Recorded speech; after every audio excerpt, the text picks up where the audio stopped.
del móvil, pues nos puede enseñar cómo se hace la rehabilitación cardiopulmonar, y entonces es muy bueno descargársela en el móvil y aprenderlo, ¿no? Bien.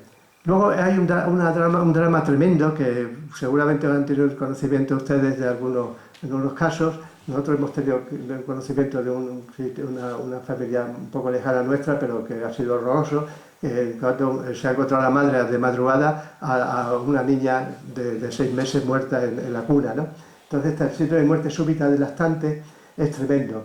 Entonces, hoy día ya los que han estudiado este no se sabe muy bien por qué se produce, por qué un niño recién nacido se muere de muerte súbita en la cuna, ¿no? Bien, pero cualquier bebé es susceptible de sufrirlo, pero afortunadamente se puede decir que está disminuyendo frecuencia porque se hacen una serie de medidas que ya más o menos las conoce la gente y lo está haciendo. Uno de ellos es que el niño siempre debe dormir boca arriba. Esa costumbre de dormir boca abajo fomenta más que pueda producirse la muerte súbita del lactante. Entonces debe dormir siempre boca arriba. La madre no debe fumar durante el embarazo, no abrigarle excesivamente ni ponerle ropas muy ajustadas y la habitación bien ventilada. Simplemente con eso se ha conseguido disminuir la frecuencia de la muerte súbita del lactante. Bueno, el tratamiento del infarto, lógicamente, al principio en el hospital pues se van a hacer una serie de medidas que, en la casa, si tenemos una aspirina en casa, es bueno, cuando tiene el dolor, incluso en la angina de pecho, dar un antiagregante plaquetario ayuda a estos enfermos, dándole una aspirina, ¿no? O un clopidogrel, que es otro antiagregante. Bien, pero lo que tenemos que hacer es hacer esto, la reperfusión mecánica. O sea, tenemos que conseguir que esa arteria que está obstruida pues se libere y que vuelva a pasar sangre, que llegue a ese tejido que está isquémico o casi próximo al necrosado. Entonces, para esto tenemos un tiempo muy limitado. En el infarto de miocardio, la ventana terapéutica es de 6 horas. 6 horas. Entonces tenemos que lograr que el enfermo, en el momento que le da el dolor, llegue cuanto antes al hospital, en un hospital que tenga la posibilidad de hacer una unidad hemodinámica, que de hacer una angioplastia con o sin stent, angioplastia con balón o con el stent. Y luego, o bien, la cirugía bypass aortocoronaria, como veremos ahora. Y luego también la otra posibilidad es la reperfusión química, es decir, tenemos unos trombolíticos, el Actilise, por ejemplo, que es el activador del plasminógeno, que es una sustancia que tenemos en el organismo, que interviene en la coagulación de la sangre nuestra y que luego los bioquímicos y los laboratorios lo han sacado, y de esa forma es muy útil hacer una lisa el trombo y desaparece, ¿no? Bien, entonces el tratamiento, las opciones son estas: el ACTP, que es la angioplastia coronaria transluminal percutánea, o la trombolisis, o bien la cirugía. Y entonces lo preferido hoy día está clarísimo, ahora lo vamos a ver en otra diapositiva muy interesante, es la angioplastia, o sea, digamos, la corrección mecánica de esa obstrucción. Entonces, aquí en esta ambulancia pues tiene el dilema de irse a este sitio donde están las agujas, a trombolisis, o bien a este hospital que tiene una unidad coronaria y hacerle una angioplastia con la posibilidad de poner un stent. Este es el paradigma. Antiguamente se pensaba incluso lo primero debía ser la trombolisis, pero es que si se hace la trombolisis y no es totalmente eficaz, luego no se puede hacer una inmediata angioplastia. Y por lo tanto, si estamos en condiciones de que llegar en ese espacio de 6 horas a un hospital que tenga unidad coronaria, hay que esperar, no hacer la trombolisis y llegar a tiempo para hacer la angioplastia. Bien, esta trombolisis se puede hacer en la misma ambulancia del enfermo. Ahí tenemos no vamos a decirlo, hay varios, pero sobre todo el Actilise, que es el inhibidor del plasminógeno. Bueno, el tratamiento quirúrgico sería, por tanto, en la unidad coronaria, bien angioplastia con balón o angioplastia con stent, y en el quirófano la cirugía bypass. Bien, entonces esta diapositiva pues revela eso: llamar al corazón, ataque al corazón, tenemos el llamar al 112, ya sabes que el 112 es el teléfono de urgencia de toda Europa, Antes era el 061, pero eso ya ha desaparecido, aunque todavía puede existir. El 112 es el que hay que llamar, transporte inmediato, llegar al hospital, esta es la urgencia de Infanta Cristina, aquí lo tienen, y que vaya a la unidad de coronarias para que le instalen, a lo mejor le hagan una angioplastia con balón o le pongan ya los stents. Yo me siento orgulloso siempre de los logros de Extremadura, ¿no? Y entonces hay un estudio en toda Europa que pone al ejemplo de Badajoz. y es que en las unidades fronterizas, las regiones fronterizas europeas, pues se ha hecho un estudio para que los enfermos lleguen cuanto antes a estas unidades coronarias. Y entonces, dentro de todas las regiones transfronterizas que hay en Europa, Badajoz la ponen en la primera como ejemplo, porque está muy organizada y llegan los enfermos, tanto de Portugal como de España, llegan enseguida a la Infanta Cristina para esto. Fíjense como la angioplastia por balón, cuando se hace una coronariografía, está obstruida, ahí está obstruido, y lógicamente no pasa la sangre para abajo. En cuanto se mete el balón y se quita el trombo, pues luego ya se ve que llega la sangre y está solucionado, ¿no? Eso sin poner stent, simplemente con el balón. Pero luego este señor, que es un alemán, Andreas Gretsching, en el año 77, pues fue el que inventó los muelles estos, que son los stents, que es una maravilla, y que entonces, metiéndolo, eso no solamente libera y pasa la sangre, sino que además, al permanecer ese muelle en el sitio donde estaba la obstrucción, pues evita que se colapse la arteria y que siga pasando la sangre perfectamente, ¿no? Y esto es una maravilla. Materiales, mucho de eso de acero inoxidable, platino, oro, iridio, cromo y cobalto son los más. Pero luego, fíjense, lo importante es que ahora hay dos tipos de stent, que son los descubiertos y los cubiertos con drogas, con fármacos. Entonces son más caros los fármacos, pero es que después del stent, pues hay un porcentaje, un 20% aproximadamente, que se obstruyen con el tiempo y tienen que ser operados para ponerle otro stent. Pero en cambio se utiliza los fármacos, los stents con fármacoactivos que llevan una sustancia que son unos fármacos en los mismos muelles. Bueno, pues esa reestenosis se reduce del 20 al 9%. Entonces hay tipo CITER, sirolimus es un inmunosupresor, o bien Tasus, que esto es un fármaco que se utiliza en el cáncer, es inhibidor de la proliferación celular y son muy eficaces. Bien. Entonces, luego está la revascularización quirúrgica, que es ya hecho en el quirófano, y que el injerto bypass que se puede hacer con vena safena, con arteria mamaria o con radial, ¿no? Y entonces simplemente es bypassando, para aquí está la obstrucción y se olvidan de la obstrucción. Ponen un trozo de vena safena que se la cogen de la pierna al enfermo y la ponen desde la aorta, digamos, por debajo de la obstrucción. Entonces ya este tejido del miocardio recibe sangre. Así es de sencillo lo que hacen los injertos, ¿no? Y entonces es muy eficaz. Ven, aquí son estas fotografías de cómo quedan las arterias coronarias, las venas safena o las arterias o las venas, o a veces tejido sintético, ¿no? Bien, fíjense, pero otro motivo de orgullo del Hospital Infanta Cristina. Esta es la unidad de cuidados postoperatorios, la UCP, de la cirugía coronaria en el Hospital Infanta Cristina. Es un centro de referencia nacional de bypass autocoronario.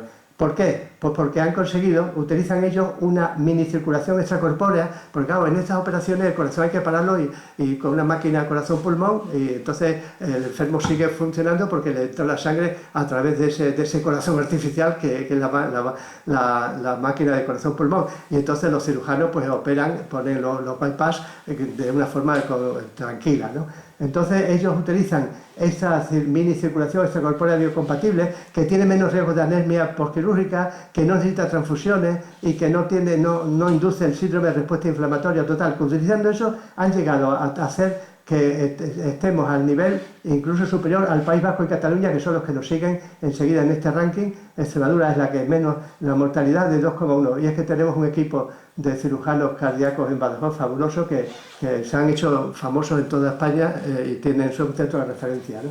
Por lo tanto podemos ser. Bueno, y luego está el tratamiento post-infarto, que es una persona que ha sufrido un infarto, se le han puesto los muelles. Yo siempre digo que el infarto es mucho mejor que el ictus, porque el ictus en muchos casos queda una secuela neurológica de una hemiplegia o lo que sea, pero el infarto, si consigue superarlo, no podrá correr los 100 metros lisos, pero lleva una vida bastante normal.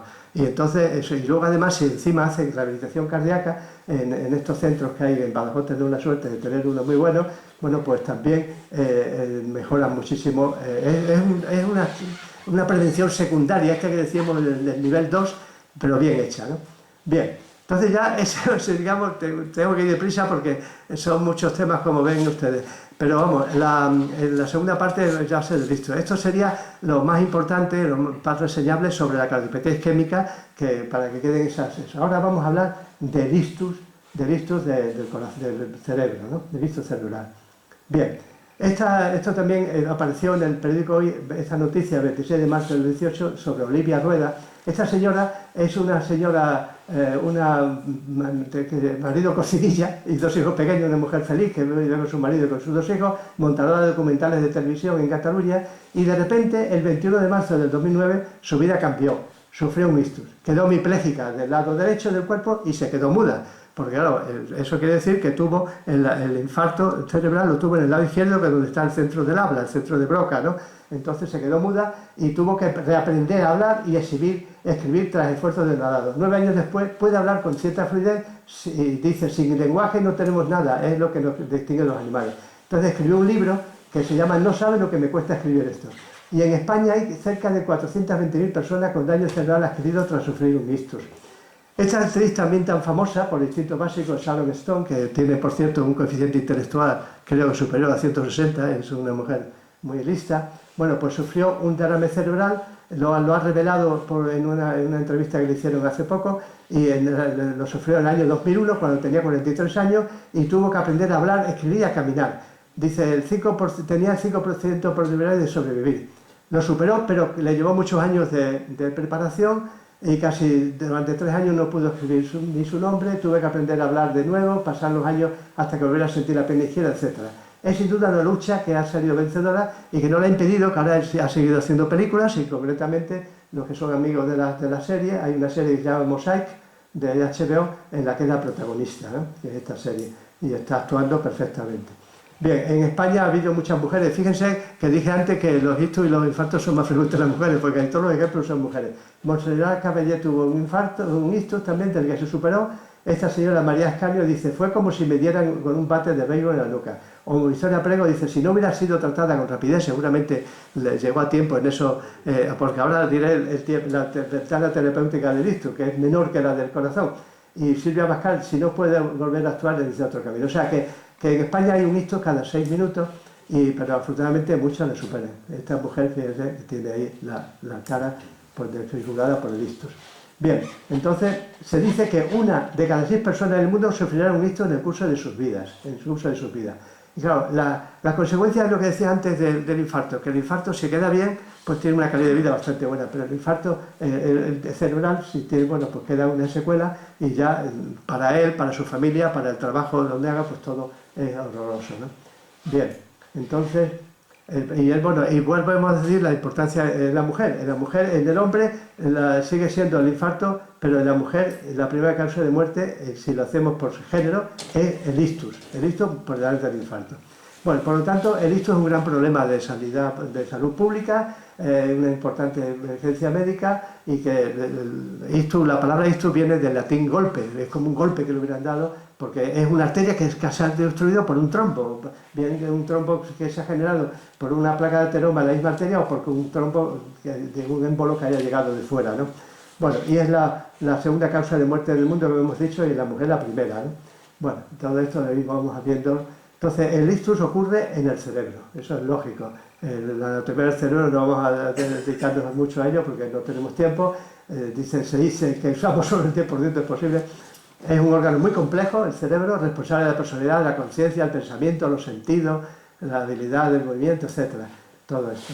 Bien, entonces se ha dividido en 2 hemisferios, y cada uno de ellos en 4 lóbulos: lóbulo frontal, lóbulo parietal, lóbulo temporal y lóbulo occipital, y cada uno con una serie de funciones. ¿Qué quiere decir esto? Pues, por ejemplo, el lóbulo occipital, si el infarto cerebral ocurre en el lóbulo occipital, esta persona fundamentalmente dejará de ver, porque en el centro donde en realidad no vemos con los ojos simplemente es una cámara fotográfica que nos está fotografiando lo que tenemos delante, y lo está interpretando la cisura calcarina número 19 del lóbulo occipital, de las circunvoluciones del lóbulo occipital. Entonces, si ahí es que radica, pues entonces dejará de ver. Si es en lo más frecuente, en el lóbulo frontal o temporal, pues tendremos déficits motores fundamentalmente con la hemiplegia, etc.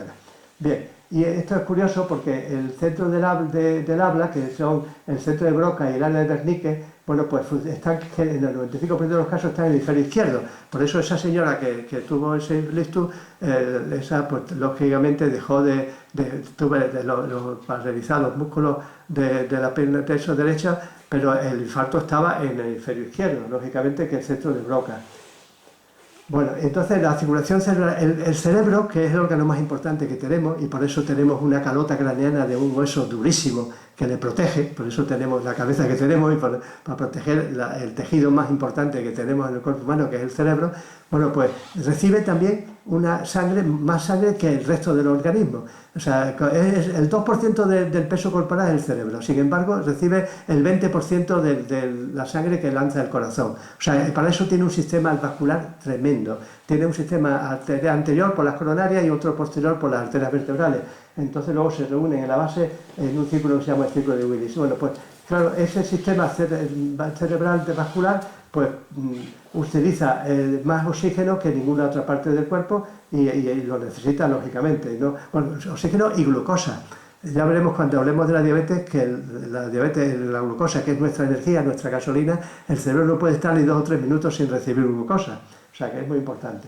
Bien, entonces el ictus se produce cuando se obstruye una de estas arterias, ¿no? Hay dos tipos de ictus básicos. El isquémico, que puede ser trombótico porque hay una placa de tromba que se termina de obstruir, o embólico porque viene un trombo procedente del corazón, generalmente por una fibrilación auricular, o bien hemorrágico porque una de las arterias, ya de por sí pueden ya pensar que el infarto, el ictus hemorrágico es el más grave, más que el isquémico, como es lógico, ¿no? Son el 87% es el isquémico y el 13% hemorrágico. Y ese 13% se divide en 10% que es el infarto hemorrágico de una arteria que se rompe, o bien el 3% restante que es la arteria se rompe por fuera del cerebro, que es la hemorragia subaracnoidea, que es distinto, pero también es muy grave. Entonces aquí pueden ver esto es un TAC con esta zona isquémica, que aquí lo vemos ahí, o una zona hemorrágica. Fíjense en la hemorragia como este señor como queda, ¿no? Es muchísimo mayor gravedad, un vaso que se ha roto y entonces produce una hemorragia a su alrededor, ¿no? Entonces, esta es la resonancia. Bueno, ya de entrada quiero decir que así como hemos dicho que el corazón en el infarto, en la cardiopatía isquémica, tenemos una ventana terapéutica de 6 horas, tenemos que conseguir que el enfermo llegue al hospital en las 6 primeras horas de que le empezó el dolor. Bueno, pues aquí son 3 horas, aquí es la mitad, 3 horas. 3 horas, o sea que tenemos que ser mucho más rápido en que el enfermo llegue al hospital, ¿no? Entonces, para hacer porque aquí el tratamiento fundamental es la trombolisis, al contrario que dijimos antes, que también se utiliza la trombolisis por ejemplo, si un enfermo con un infarto sabemos que está muy lejos del sitio donde haya una unidad hemodinámica, pues antes que perder tiempo le ponemos la trombolisis en la misma ambulancia y hemos solucionado mucho el problema, ¿no? Pero aquí en el cerebro, que también se van a utilizar, como vamos a ver, procederes mecánicos, pero fundamentalmente la trombolisis, también con el mismo fármaco que se utiliza para el infarto, que es la actilisis, el inhibidor del plasminógeno. Entonces, el ictus isquémico, lo ven ustedes aquí, o ictus hemorrágico, en el TAC se ve con esto blanco, es la hemorragia. Bien, entonces, el ictus isquémico, pues es el 75% de los casos, la oclusión de una arteria cerebral, etcétera, bueno, ya lo hemos dicho. Entonces, y bueno, el cardioembólico quiere decir que el enfermo tiene un corazón que está alterado, que tiene una arritmia completa, una FA que decimos los médicos, una fibrilación auricular. Y es que el corazón normalmente se contrae así, pero cuando hay una fibrilación auricular, la aurícula se contrae de una forma incompleta. Esto que determina, como no se termina de vaciar, la aurícula derecha tiene que pasar por la válvula tricúspide, la sangre al ventrículo derecho para luego ir al pulmón a oxigenarse. En el lado izquierdo, la aurícula izquierda tiene que pasar por la válvula mitral al ventrículo izquierdo para ir a la aorta y llevar la sangre al resto del organismo. Bueno, pues en el caso de la fibrilación auricular es que las aurículas no se contraen del todo, quedan aleteando, se llama aleteando. Entonces, ¿qué ocurre? Que la sangre se estanca en esa aurícula y es fácil que se formen trombos. Y esos trombos es fácil que pasen por las válvulas auricoventriculares, concretamente la mitral, pasen a la aorta y lleguen al cerebro y tengan una embolia, ¿no? Y entonces este es el ictus embolígeno, este caso, que de aquí llega el cerebro y entonces produce un ictus cerebral por una embolia, generalmente por fibrilación auricular. Son estos enfermos que están tomando el Sintrón, como el que conocen ustedes. Y claro, el Sintrón lo que consigue, la anticoagulación, que se consigue en estos enfermos es que no se formen trombos en la aurícula. Mientras están tomando el anticoagulante, concretamente el Sintrón, el más utilizado, ahora ya ha sido superado por otros fármacos anticoagulantes que ya le hemos perdido el miedo y lo estamos utilizando muchísimo, sobre todo el Liquid y el Xarelto, que son el Episaban. Y esto, la ventaja que tienen sobre el Sintrón es que no requieren esos controles del tiempo de protrombina que tienen que ir cada mes al hospital a hacerse para regular bien la dosis del Sintrón. En cambio, estos fármacos ya son. Entonces, la fibrilación auricular tiene ese peligro que puede no solamente ir al cerebro, puede ir a una miembro, hay que amputar la mano porque se obstruyen las arterias radiales de la mano, ¿no? Etcétera.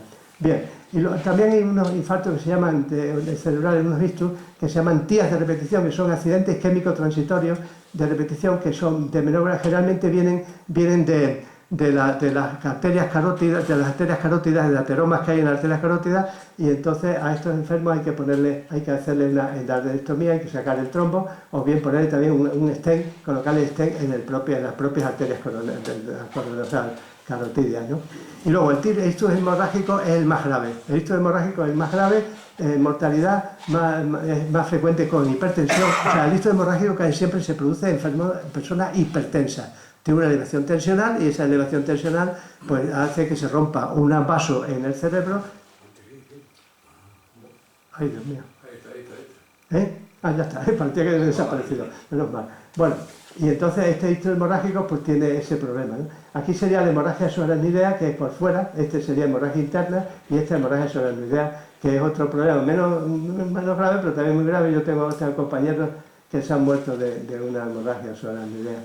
Bueno, la hemorragia subaracnoidea suele estar en relación con una malformación congénita que se llaman los aneurismas. O sea, son las arterias del cerebro que le salen una bolsita, que son aneurismas, que el enfermo no sabe que los tiene y un día se rompe y entonces tiene esa hemorragia subaracnoidea que puede ser, produce un dolor. Cuando yo estaba en Valdecilla, en Santander, en mi casa, un día me llamaron, parece que era un domingo, en otro piso, que un señor que le había dado un dolor de cabeza tremendo, y este señor pues tuvo una hemorragia subaracnoidea por una rotura del aneurisma.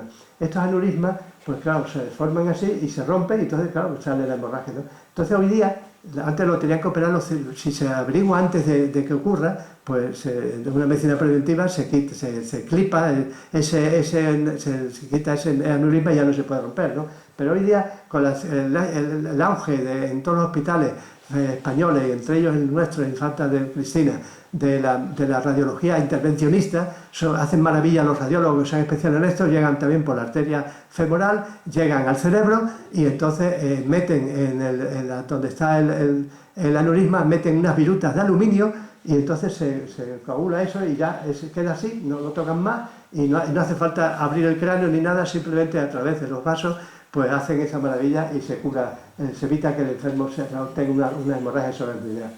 Bien, luego el hematoma subdural es otro problema, no es un ictus exactamente, pero también es importante, y es que son enfermos que sufren un traumatismo en el cráneo, por lo que sea, y sobre todo si son enfermos que tienen fibrilación auricular y están tomando el Sintrón u otro anticoagulante, pues la sangre se sangra con mucha facilidad y al tener un golpe, pues pueden tener una hemorragia por encima de las meninges y entonces tiene estos hemorragias. Normalmente es muy frecuente, por eso pongo ahí lo del taxi, porque he tenido yo 2 o 3 casos que son enfermos que están con esa anticoagulación y al salir de un taxi se han dado un golpe en la cabeza, en la puerta, y simplemente con eso han tenido un hematoma cerebral. Esos hematomas normalmente producen una compresión porque va aumentando el tamaño entre el cerebro y la dura madre, ¿no? Entonces va aumentando, va comprimiendo el cerebro y empiezan a tener alteraciones neurológicas poco a poco y lógicamente se produce entonces lo que hay que hacer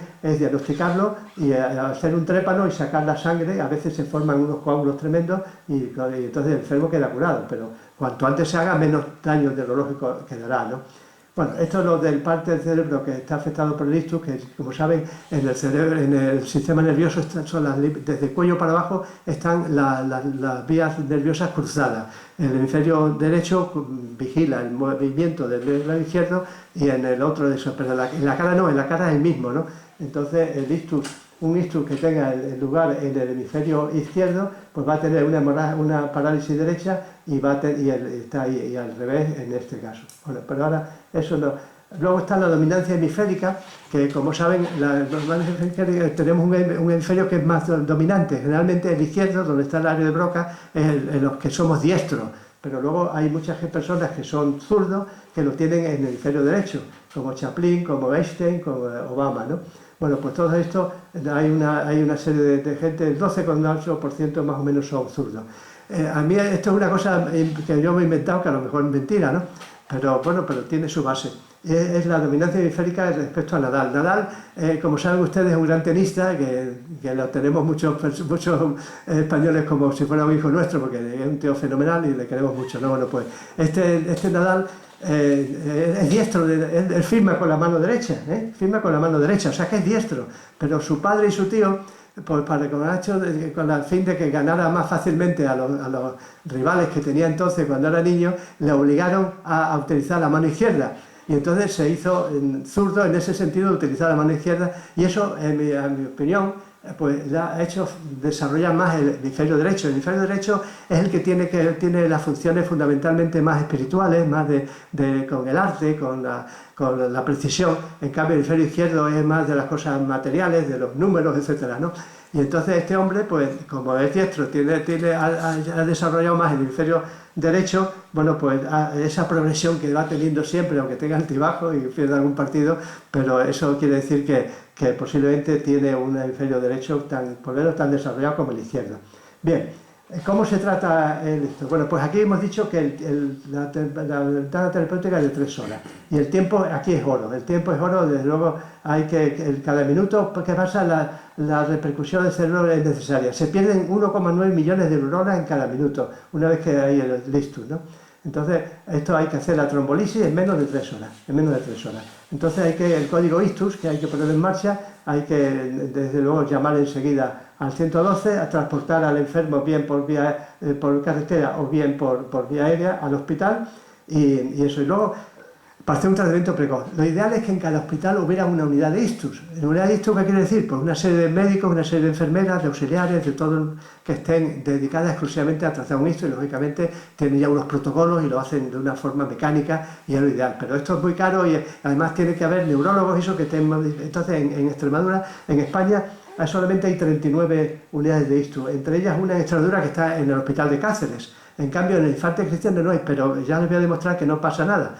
Los enfermos de Badajoz que vayan al Infanta van a ser tratados, en cierto modo, incluso mejor que en Cáceres. Ahora veremos, no quiero comparar, pero bien, porque los internistas y los neurólogos del Infanta Cristina pues también funcionan muy bien. Pero ahora de esta forma les diré por qué fundamentalmente es mejor.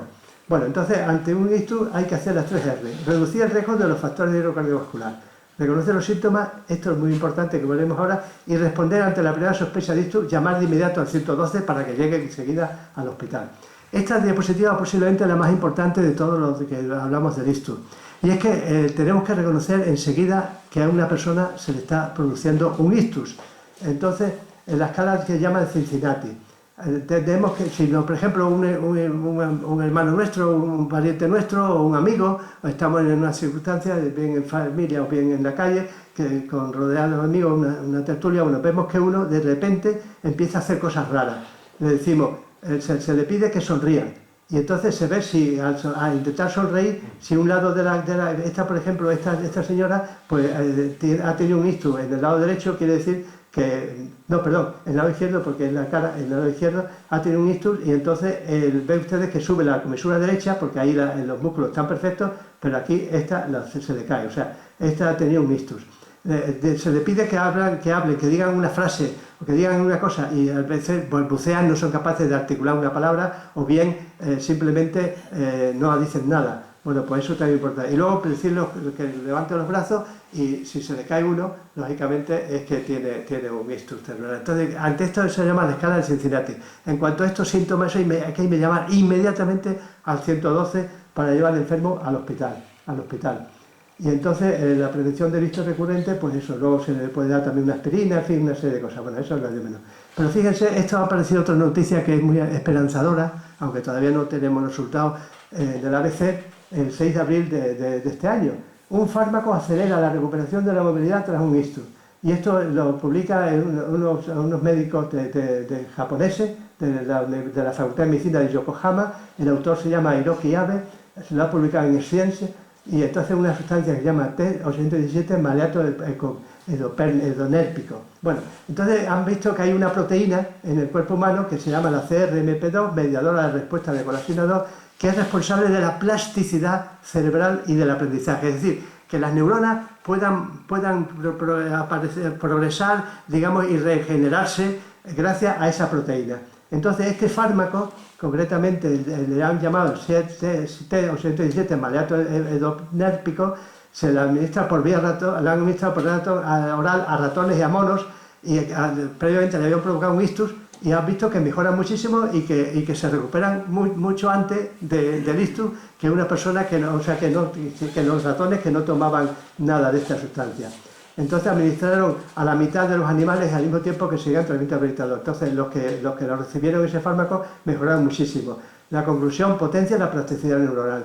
La siguiente fase es hacer estos experimentos en el hombre, en ensayos clínicos, y seguramente, y además parece ser, ya han hecho pruebas de seguridad en el hombre y es seguro, o sea que no tiene complicaciones este fármaco. Entonces yo me he ido enseguida a través de internet, que es esa maravilla que tenemos ahora, a buscar este artículo en la revista Shell, y efectivamente el 6 de abril del 2018, el volumen 360, el volumen 6364, la página 257, pues este señor y veintitantos más, que no han puesto los nombres, pues dicen: esta sustancia, este compuesto, el maleato edonérpico, acelera la recuperación motora después de un daño cerebral. Y aquí lo dice todo eso. O sea que esto es muy esperanzador, que esto dentro de unos años, o quizá antes, pues podamos ver que un enfermo ya visto empieza a darse esa pastilla y se recupera mucho antes. O sea, que siempre se está haciendo avances en medicina tremendo. Entonces, ante un ictus agudo, ¿cuál es la mejor terapia para estos enfermos? ¿Este que tiene un ictus isquémico o este hemorrágico? Para el hemorrágico ya les digo que poco se puede hacer y va a ser mortal casi siempre. Si a los 3, un ictus hemorrágico que a los 3 días no se ha recuperado, generalmente se va a morir el enfermo, ¿no? Pero en los ictus isquémicos sí se puede hacer, claro, se puede hacer esto, hacer la reperfusión con el Actilyse, que es el mismo que se utiliza en el infarto del miocardio. Pero verán, lo importante es esto. Bueno, aquí fíjense cómo se ve lo mismo que vimos en el infarto, el infarto del miocardio. Esta es una arteriografía cerebral antes de administrar el Actilyse, y fíjense que ahí está la obstrucción. Fíjense cómo se consigue que la sangre llegue perfectamente, o sea que es una maravilla. Bueno, el tratamiento del ictus, cuando se produce un ictus, hay una neurona que esas no se van a recuperar, que son el núcleo del ictus. Pero alrededor, al principio, hay unas neuronas que están edematizadas, que se llaman la zona de penumbra, y esas son susceptibles de recuperarse una vez que se haya administrado la Actilyse. Por lo tanto, es urgente hacerlo. En realidad, la Actilyse lo que mejora es la zona de penumbra, Y por eso hay que llegar cuanto antes. Mira, aquí tiene todavía el 061. Hay que llegar cuanto antes al corazón, al hospital, y una vez que se siga la escala de Cincinnati y vemos que el enfermo puede tener un ictus. Bueno, esto es un principio básico de toda la vida, primeros nóceres. Por estos enfermos, si se le da soluciones con glucosa, produce una acidosis láctica y daña la zona de penumbra. Si se trata muy extensamente a la hipertensión arterial, va a bajar la perfusión. O sea que no hay que tratar tanto, aunque la hipertensión arterial haya sido la causa del ictus, ya una vez producido no hay que tratarla de una forma importante, porque va a disminuir la isquemia, va a aumentar la isquemia y luego impedir la neumonía por aspiración. Pero bueno, lo importante es esto ahora, que es lo que tenemos en el Infarta, que tenemos una suerte tremenda de tener de poder hacer la trombolisis mecánica, el MERSI, con el aquirófano biplano. Lo voy a pasar rápidamente. Mire, este es el aparato que lo tenemos en el Infante del año 2014, gracias a los fondos europeos. También lo compartimos con Portugal, entonces fue carísimo. Y entonces consigue que la ventana terapéutica incluso aumente a 8 horas. Y es que se consigue unas imágenes tridimensionales, para ser un angiograma biplano. El radiólogo intervencionista, que este señor, que es muy amigo mío, que está ahí, lo hace de maravilla. Fíjense, en el hoy, cuando salió esta noticia, lógicamente se había comprado, los políticos enseguida se hacen la foto.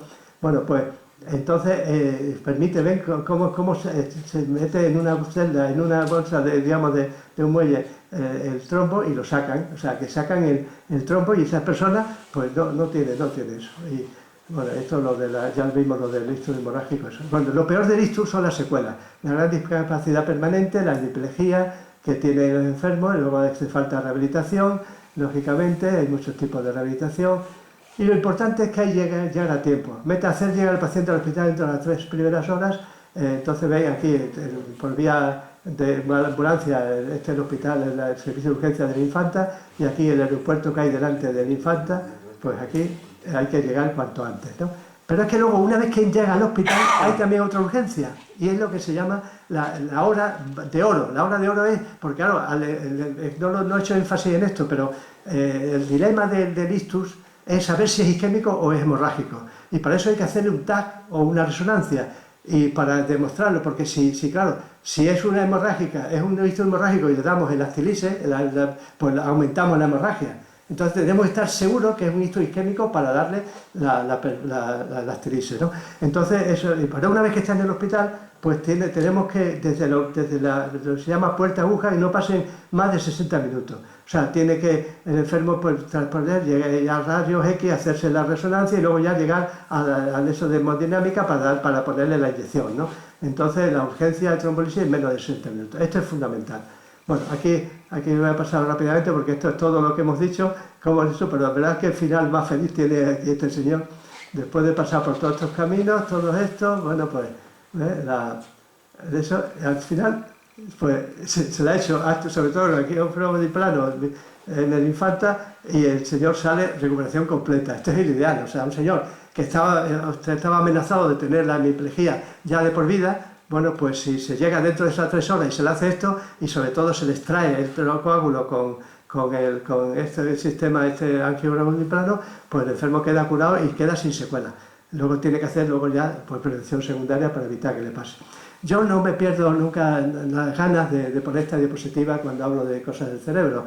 Y es mi amigo sin que haberle conocido nunca, pero mi admirado, el Premio Nobel de Medicina, de don Santiago Ramón y Cajal. Bueno, pues este señor, en el año 1904, esta foto estaba en el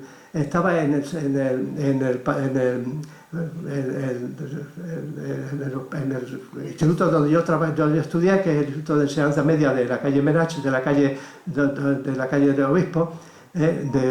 Bueno, pues en el salón de actos había un salón de actos muy bonito, de madera, bueno, pues había una fotografía que era muy oscura y parecía una pizarra, y en realidad era el señor Ramón y Cajal viendo al microscopio. Y tenía este lema que dijo él: el problema de España es un problema de cultura.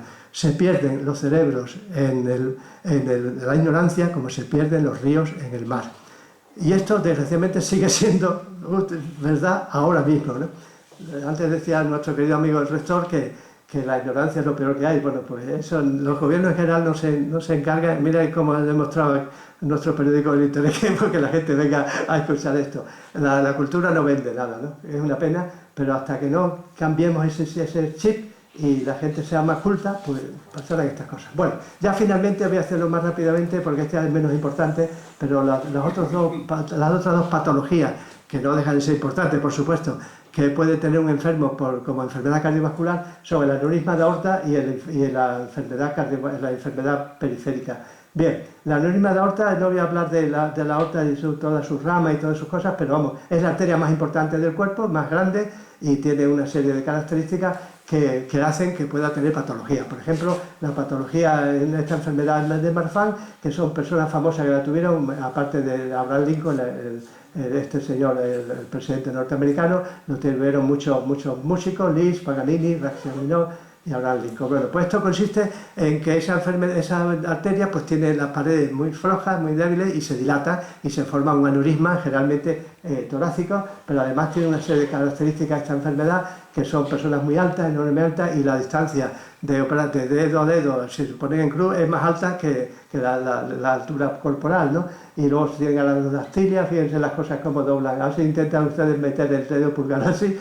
Tienen también una estopia de cristalino, el petum excavato, o sea, una serie de alteraciones, pero lo importante es que tiene la aorta dañada y muchas veces aneurisma. Eso se debe a lo que hemos visto, a la arteriosclerosis, aneurisma de la arteria aorta, en este caso de la aorta torácica, y entonces lógicamente pues se va dilatando y en un momento determinado, como la piel es muy débil, incluso se puede provocar una rotura de esto y que pase la sangre, una disección de la pared y se mete la sangre y entonces dilata todavía más y produce un dolor tremendo. Y estos enfermos pueden morir súbitamente, se caen al suelo y mueren de una rotura de la aorta torácica, ¿no? La arteria torácica. La solución es diagnosticarla, ver por TAC y por ecografía, sobre todo por TAC, el tamaño que tiene y los diámetros, y cuando veamos que tiene un diámetro ya peligroso, pues operarle inmediatamente. Hay muchas técnicas, pero sobre todo estas prótesis endovasculares, el aneurisma se deja en su sitio, pero por dentro tiene un vaso y entonces la sangre ya pasa por ahí y se evita el problema que se rompa bruscamente porque se produciera la muerte, ¿no? A veces hay que poner estas prótesis así vasculares tan importantes que los cirujanos hacen maravillas. Pero lo más importante es la aneurisma de aorta abdominal. ¿Por qué? Porque es la más frecuente y la padece mucha gente. O sea, mucha gente que tiene ateromas en las arterias, la tiene también en la aorta abdominal. Generalmente se produce el aneurisma por debajo de las arterias renales, estos son los riñones, está por debajo generalmente así. Fíjense cómo está aquí es sana, es totalmente normal. Bueno, pero el aneurisma de aorta abdominal se puede dar lugar a veces, esto ya es muy exagerado, que se palpe y se vea casi. Generalmente produce algún dolor en el vientre. Entonces, una vez que se diagnostica, hay que mirar también, esto se puede hacer yo hago ecografía, yo he detectado algún aneurisma aorta haciendo ecografía abdominal y eso me lleva una alegría porque a este enfermo ya vamos a impedir que se caiga en la calle de una muerte súbita, porque vamos, si se rompe, igual que pasa con la aorta torácica, en la aorta abdominal, si se rompe la muerte es inmediata, se desangran internamente, ¿no? Entonces se ve el diámetro y cuando pasa de 4 centímetros yo le mando siempre que se vaya a operar. Y entonces el límite sería 5,5, ¿no? Pero entonces hay que operarle cuanto antes para evitar la rotura brusca de la aorta.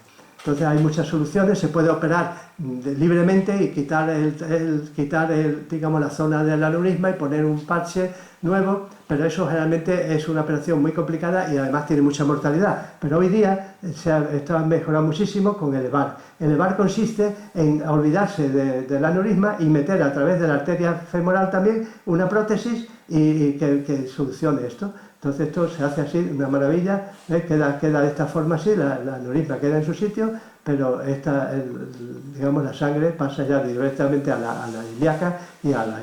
Mira, esta es una operación semejante. Yo tuve la ocasión a uno de mis pacientes de estar yo en la operación que le operaron y fue una maravilla. No dura mucho, dura 2 o 3 horas. Esta operación consiste en meterlo, se olvidan del aneurisma y queda la prótesis, la meten por vía eso y llegan por encima hasta la arteria renal y luego la bajan y luego el enfermo queda así y ya está, y ese enfermo ya está curado y ya puede andar todo lo que quiera. Es una maravilla esta operación, el EVAR, ¿no? Y es mucho mejor. Bien, eso por lo que se refiere a la arteria aorta.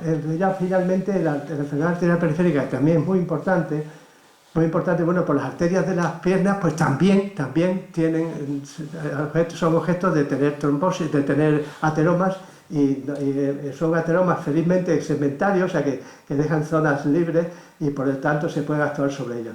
Bien, entonces claro, esa estenosis pues va a durar a que el enfermo tenga unos dolores tremendos. Vamos a pasar directamente a lo que se llama el síndrome del escaparate. O sea, son enfermos que tienen esta obstrucción en las piernas y claro, cuando están andando un determinado sitio, un determinado trayecto, bueno, pues se tienen que parar porque llega menos oxígeno a la pantorrilla y les duele, y entonces como el ser humano no le gusta que las demás personas vean que tiene dificultades, se quedan mirando el escaparate y por eso se llama en nuestro argot síndrome del escaparate, ¿no? Pero vamos, esto es por eso, porque tienen esa pantorrilla dolorosa, se paran y estos enfermos pues tienen eso. Esto normalmente los que tienen este síndrome pues pueden tener complicaciones que pueden llegar a esto, fíjense, claro, porque es una isquemia, puede provocar hasta necrosis y necesidad de amputación, como este señor que tuvieron que amputar las piernas por encima de la rodilla, ¿no? porque generalmente son fumadores. Estos señores que tienen este problema en las piernas son fumadores empedernidos, de fumar de 3 y 4 paquetes diarios, ¿no? Y simplemente con que deje de fumar, si antes se paraban cada 50 metros, simplemente con dejar de fumar sin hacerle ningún tratamiento, pues ya se pueden parar cada 500 metros. Ahí se ve el veneno que es el tabaco para las piernas, para las arterias de las piernas.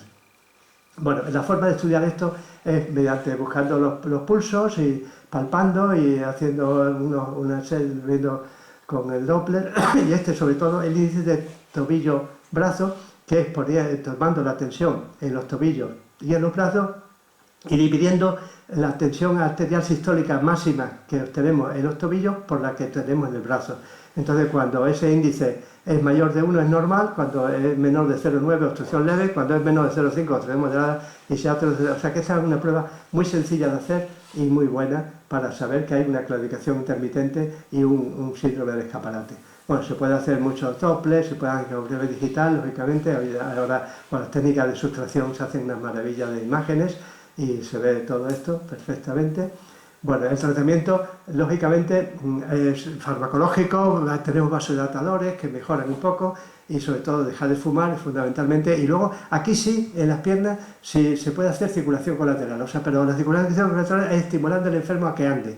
Yo les digo a los enfermos, usted ande hasta el 75% de la distancia de claudicación. O sea, cuando empieza a dolerle, antes de que empiece a doler, se paran. Y luego ya siguen. Y así poco a poco va aumentando la circulación colateral y mejoran, ¿no? Pero bueno, y luego hay todas las técnicas de la arteriosclerosis, de hacer y luego tener muchos fármacos, pero no son muy eficaces. Quizá el que más es el cilostazol, que es el pletal, 100 miligramos a 12 horas, generalmente produce más vasodilatación y mejora la circulación. Y luego ya el tratamiento quirúrgico, hay muchas técnicas de revascularización, de hacer puentes de un lado a otro para evitar la zona obstruida a lo largo de todas las piernas y cirugía bypass también, o sea, como exactamente que en el corazón o en el cerebro. Y el futuro de esta es el tratamiento genético.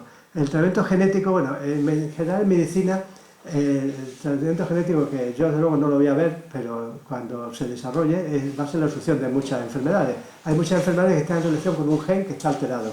Pues si ese gen se repara, esa persona deja de tener esa enfermedad.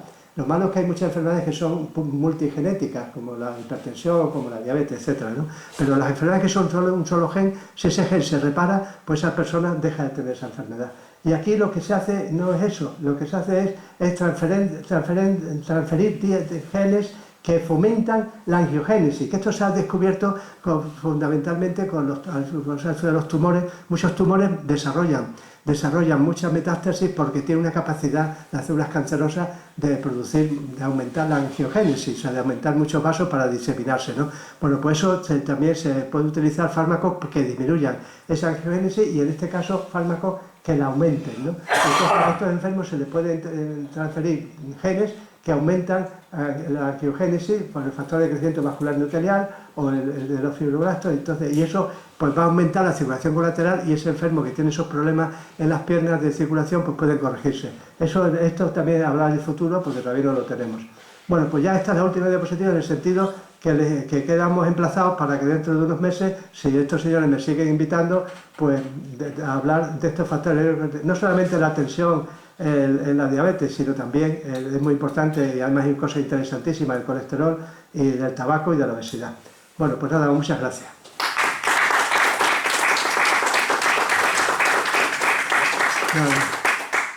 Bueno, preguntas todas las que queráis.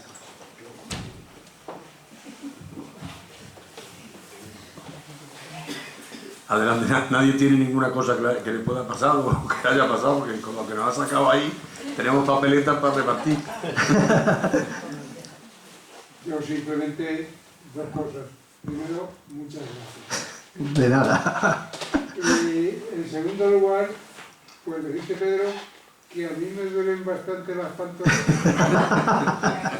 Bueno, Y esto me ha puesto en pista. bueno, no, verás, es que otra cosa, como he querido ir tan deprisa, una de las cosas fundamentales de la enfermedad vascular periférica es que sirve de predictor y de anuncio de aterosclerosis en otras zonas, en otras regiones del cuerpo. Es decir, una persona que tiene ese problema en las piernas, quiere decir que puede tener también el de las coronarias y del cerebro en otros lados.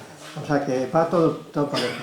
Entonces, sirve, si tienes ese dolor, tienes que hacerte esa prueba de la ITB, del índice del tobillo-brazo, y si tienes eso, pues empezar por lo menos a tomar esa pastilla del Cistobol, del Perdal, y algunas cosas más. Tú no fumas, no eres fumador, y si eres fumador, déjate de fumar, ¿no? Pero sí. Los problemas en manos de los médicos. Ponerte, claro, exactamente, eso es, de los que saben. Pues muchas gracias. Mateo, ¿tú querías hacer algo? Bueno, sí, lo del tabaco, como ya existe tanto, ya sabemos que es muy malo. Pero que es un poco la incidencia de, que yo no tengo tan clara, que la tendrá, pero no sé en qué medida, del alcohol y del café. Bueno, el alcohol y el café respecto a la enfermedad arteriosclerótica no parece que sea muy determinante. Hombre, es mejor que una persona que no beba alcohol en exceso y que no tome mucho café, pero no. El café lo único que hace es producir taquicardia, estimular el sistema nervioso simpático y producir taquicardia, que fuerza un poco el corazón. Pero tampoco tiene que ver la génesis de la arteriosclerosis. Y el alcohol, que yo sepa, tampoco. Lo que pasa es, claro, como todo, el alcohol produce otras cosas mucho peores, ¿no? Que yo tengo enfermos que son alcohólicos empedernidos y terminan muriendo porque disminuye la defensa, terminan teniendo neumonía, horroroso.